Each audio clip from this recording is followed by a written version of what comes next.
शौर्य, good morning, बताएं। जी good morning विवेक जी। आज बताएं उससे पहले दो चीज़ देख सकते हैं, अच्छी रिपोर्ट से स्टार्ट करना है, खराब रिपोर्ट से स्टार्ट करना है। बतानी है आपको दोनों है। और शौर्य जी, टाइम केवल 2-3 मिनट ही हमें वेस्ट कर, मतलब जो इस पर लगाना है, तो आप बता दीजिए कि टाइम वेस्ट कहाँ पर होगा, जो कि रिपोर्ट खराब है, और जो रिपोर्ट अच्छी है खुशी कहाँ से मिलेगी, क्योंकि खुशी कम है। तो आप खुशी से शुरुआत कर लीजिए। खुशी एचडीएफसी बैंक से लेकर, एचडीएफसी बैंक को लेकर काफ़ी ब्रोकर जो है बुलिश राय दे रहे हैं।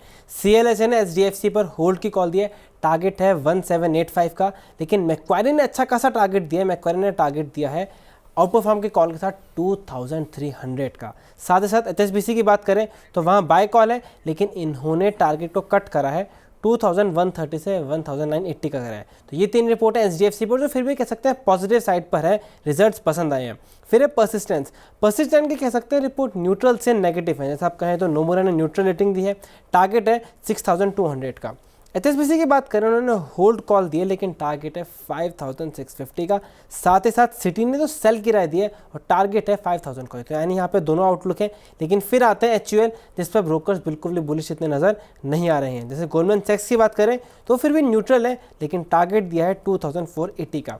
साथ ही साथ सीएलएससी की बात करें, इन्होंने तो अंडर परफॉर्म की कॉल दी है और टारगेट को कट कर दिया है 1924 पे। और यूबीएस की बात करें, इन्होंने न्यूट्रल कॉल दी है और टारगेट है 2700 का। तो यानी एचडीएफसी पर बुलिश है, परसिस्टेंट पर नॉर्मल व्यू है, लेकिन एचयूएल पर ओवरऑल नेगेटिव ही आउटलुक नजर आ रहा है ब्रोकर्स की तरफ से। लेकिन एक अच्छी खबर बताऊं मैं शौर्य, आज जो आपने रिपोर्ट बनाई है सब कुछ उल्टा हो रहा है। एचडीएफसी बैंक पर आउट परफॉर्म रेटिंग है, वहां पर वो काउंटर नीचे आ चुका है। परसिस्टेंट पर सेल रेटिंग है, वो काउंटर 10% ऊपर है। हिंदुस्तान यूनिलीवर पर 2700 का टारगेट है, वो काउंटर 1% नीचे है। तो ब्रोकरेज हाउस की रिपोर्ट तो आज तो पता नहीं किस दिशा में जा रही है। लेकिन एक बार मैं दिखा देता हूँ एक एचडीएफसी बैंक को। एचडीएफसी बैंक इस समय चल रहे 1652 रुपये 1652, और करीब 1% नीचे है। और यहाँ पर एक इम्पॉर्टेंट कैच जिसकी वजह से काउंटर थोड़ा सा आज प्रेशर में है, वो ये है कि रिजल्ट्स तो आए हैं, लेकिन थोड़े से ईपीएस एस्टीमेट्स जो हैं वो 1 से 2% घटाए हैं, तो उसी का इम्पैक्ट है ये काउंटर थोड़ा सा प्रेशर में। अब आते हैं बात परसिस्टेंट सिस्टम पर। देखिए, मिड कैप आईटी और जो आईटी बड़ी दिग्गज आईटी कंपनीज, उनके लिए बड़ी खबर हम ऑलरेडी बता चुके हैं कि जो यूएस में जो भारतीय रह रहे थे 18,000 जो गैर कानूनी तरीके से रह रहे थे, उनको वापस बुलाया जाएगा। भारत सरकार भी उनको बुलाने में और अमेरिकन सरकार को साथ मदद करेगी कि ये इलीगल इंडियंस इंडिया आ जाएं। उससे फ़ायदा क्या होगा, जो इंडियन आईटी कंपनीज़ हैं जो अपने एम्प्लॉयज़ भेजती हैं ऑनशोर ऑफशोर वर्क पर, उनको रास्ता मिलेगा, उनको वीज़ा आराम से मिल पाएगा। ये एक अच्छी खबर है। दूसरा, वहाँ पर एआई का सेटअप हो रहा है, जिस पर डोनाल्ड ट्रंप ने कहा हम 500 बिलियन का खर्च करेंगे। तो ये एक इंडियन आईटी कंपनीज़ के लिए रास्ता साफ हो रहा है, एक बड़ा इन्वेस्टमेंट करने का, जिसकी वजह से काउंटर ऊपर है। आई डोंट नो कि इन्होंने अपनी रिपोर्ट्स में क्या मेंशन किया, क्योंकि ये सेल रेटिंग है।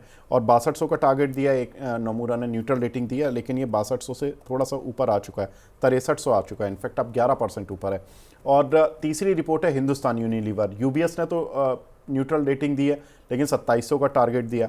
हाँ, सीएलएसए की रिपोर्ट मान सकते हैं, क्योंकि उन्होंने अंडर परफॉर्म रेटिंग दी है, तो 1924 का टारगेट दिया।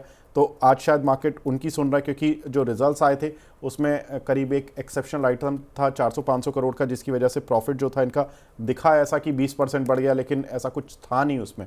तो इसलिए काउंटर थोड़ा सा प्रेशर में। तो ये कुछ एक काउंटर की वजह है जिसकी वजह से ये सारे काउंटर आज रिपोर्ट्स की अलग दिशा में चल रहे हैं। तो ये एक पूरा समराइज है, इस पूरी रिपोर्ट्स का सार है।